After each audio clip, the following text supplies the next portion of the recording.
ஃபெயிலியரை விதைச்சின்னா ஃபெயிலியரை தான் அறுப்பேன். ரெண்டாவது சிம்டம்ஸ். கர்த்தர் நம்மளோட இல்லைன்னா சிம்டம்ஸ் படிச்சிருக்கோம். புக் ஆஃப் ஆகாயில் படிப்போம். 1ஆம் அதிகாரம் 6ஆம் வசனத்திலிருந்து வரும். நீங்கள் திரளாய் விதைத்தும் கொஞ்சமாய் அறுத்து கொண்டு வருகிறீர்கள். அதாவது என்னன்னா, நான் நிறைய சம்பாதிக்கிறேன். அதாவது உலகத்தில் பிரகாரமாக சொல்லணும்னா எனக்கு லட்சமாக சம்பாதிக்கிறேன். ஆனால் வரும்போதே வீட்டுக்கு அதை எடுத்துகிட்டு வரும்போதே எல்லாம் செலவழிச்சிருச்சு. இன் அதர் வேர்ட்ஸ், இங்கே இஎம்ஐ போயிடுது, அங்கே இஎம்ஐ போயிடுது, இங்கே போயிடுது, அங்கே லோன் போயிடுது, எல்லாத்தையும் போயிட்டு கடைசியில் கொஞ்சமாக தான் எடுத்துகிட்டு வரேன். இது ஆசீர்வாதம் இல்லை. சரியா? திரளாய் விதைத்தும் கொஞ்சமாய் அறுத்து கொண்டு வருகிறீர்கள். நீங்கள் புசித்தும் திருப்தி ஆகவில்லை. சாப்பிட்றோம், திருப்தி ஆக மாட்டேங்குது. இது எத்தனை பேர் இருக்கு?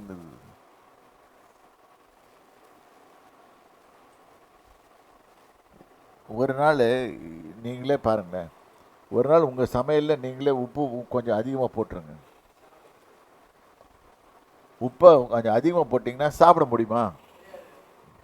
ஏன் முடியாது?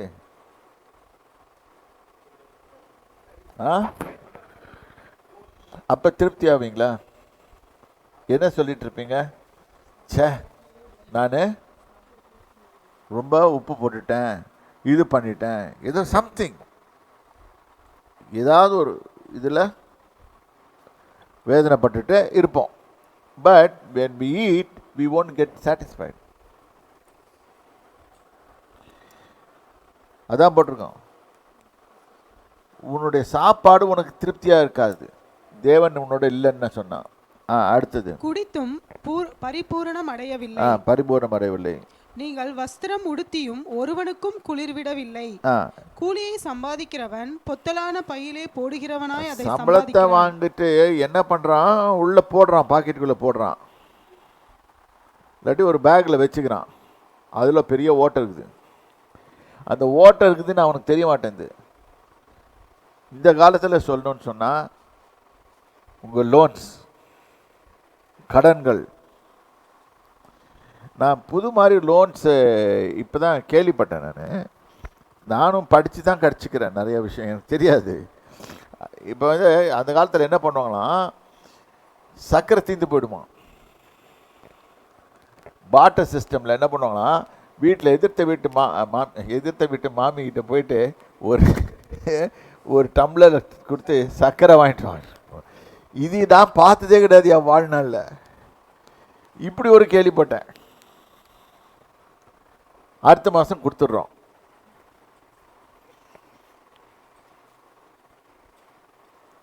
சர்க்கரையில் பாட்டர் சிஸ்டமில் பாட்டர் திருப்பி கடன், சர்க்கரையில் கடன். அப்போ உன் பாக்கெட்டில் என்ன விழுந்துருக்குது? ஓட்டை விழுந்துருச்சு. இன்னைக்கு நம்ம புரிஞ்சிக்க வேண்டியது என்னென்னா, என் பாக்கெட்டில் எல்லாம் டைட்டாக தச்சு ஒழுங்காக இருக்கணும். நான் சம்பாதிக்கிறது. One statistics says from America,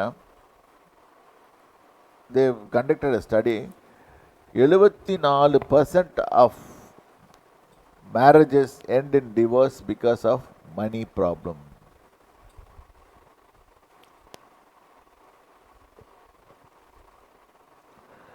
இவன் என்ன பண்ணுறான்? கோயிலில் போய் வாக்கு கொடுக்குறான்.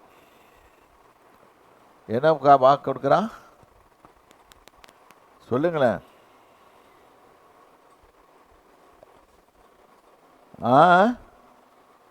கோயிலில் போய் என்ன வாக்கு கொடுக்குறீங்க?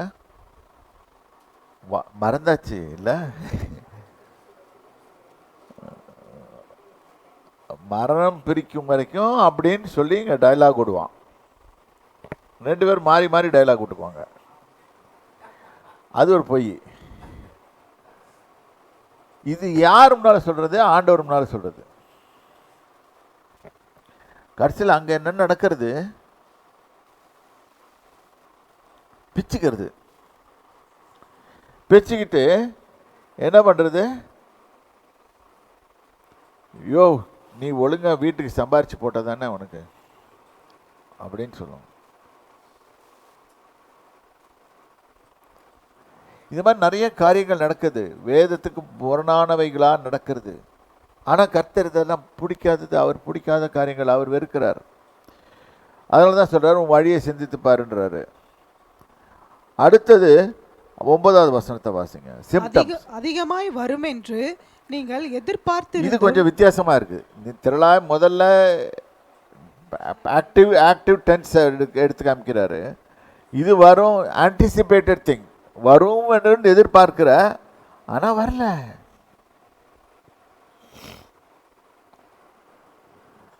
வரல. கொஞ்சம் கிடைத்தது, கொஞ்சம் தான் கிடைச்சிச்சு. நீங்கள் அறுத்து வீட்டுக்கு கொண்டு வந்தும் நான் அதை ஊதி போடுகிறேன். அதாவது நிறைய விதை வைக்கிறோம், திருப்பியும் வரோம், அதை நான் ஊதி போடுறேன்.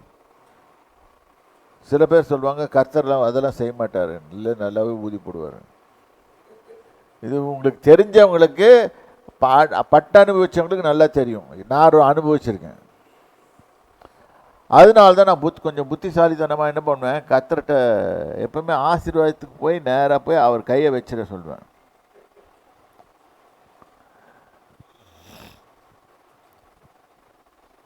எங்கள் வீட்டில் ஏதாவது வாங்கின உடனே நேராக போய் என் மனைவி என்ன பண்ணுவான், நேராக கொண்டு அதை என்கிட்ட வைப்பான்.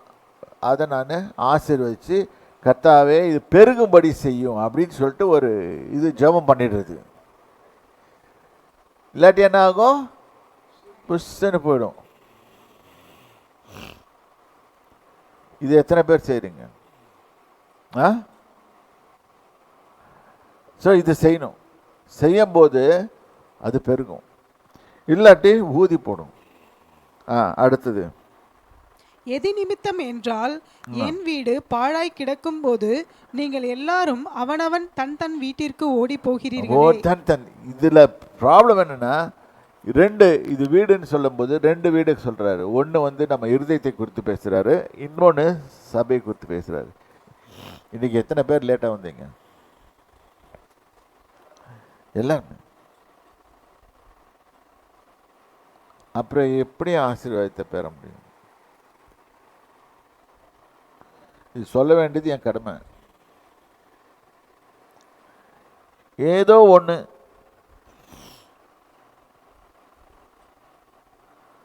கடனேன்னு சொல்லிட்டு ஏதோ ஒன்று போயிட்டு இல்லை, we have to change ourselves. நம்ம அப்படி இருந்தோம்னா அப்படியே தான் இருப்போம்.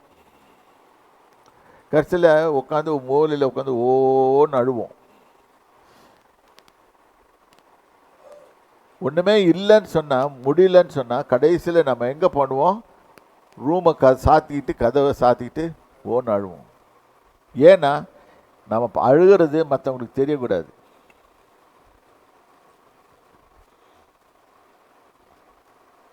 சில இடத்துல பார்ப்பீங்கள, உள்ளே கொண்டு போய் வச்சு நல்லா குமுறிட்டு வந்தோடனே அங்கே அழுதுட்டு வெளியே வந்துட்டு கண்ணை தொடச்சிட்டு அந்த மாதிரி.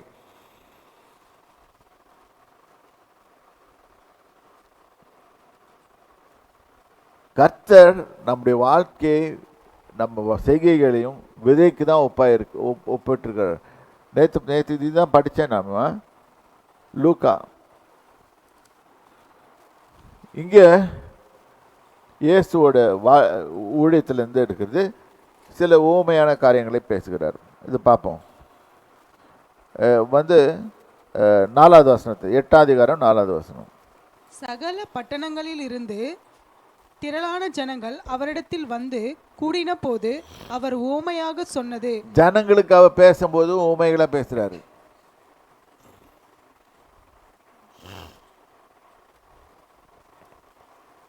நல்லா புரிச்சுக்கோங்க, ஜனங்களுக்கு அவர் பேசும்போது ஊமைகளா பேசுறாரு. விதைக்கிறவன் ஒருவன் விதையை விதைக்க புறப்பட்டான். அவன் விதைக்கையில் சில விதைகளை சொல்லல, விதையை ஓகே, ஒரு விதை. ஒரு விதை. சில விதை வழி அருகே விழுந்து மிதி உண்டது. ஆகாயத்து பறவைகள் வந்து அதை பட்சித்து போட்டது. இது வந்து வழியில் எடுத்துட்டு போகும்போது நம்மளுக்கே தெரியாது, வழியில் போட்டுடுவோம். வழியில் போட்டுட்டு அது தேட மாட்டோம், விட்டுட்டு போயிடுவோம். விட்டுட்டு போன பிறகு அப்புறம் என்ன ஆகும்னு கேட்டிங்கன்னா, இதுக்கு ரெடியாக காத்துட்ருக்கோம் ஒரு ஆள், இவன் இப்படிலாம் விடுவான்டா அப்படின்னு சொல்லிட்டு காத்துட்ருக்கோம். அந்த விதை தான் பெஸ்ட்டாக இருக்கும். அந்த பெஸ்ட் விதையை வந்து ஒரு காக்கா வந்து தூக்கிட்டு போயிடும். நான் இங்கே இந்த காக்காவுக்கு பிசாசுன்னு பேர் வைக்கிறேன். நல்ல விதையை தான் கர்த்தர் கொடுக்குறாரு.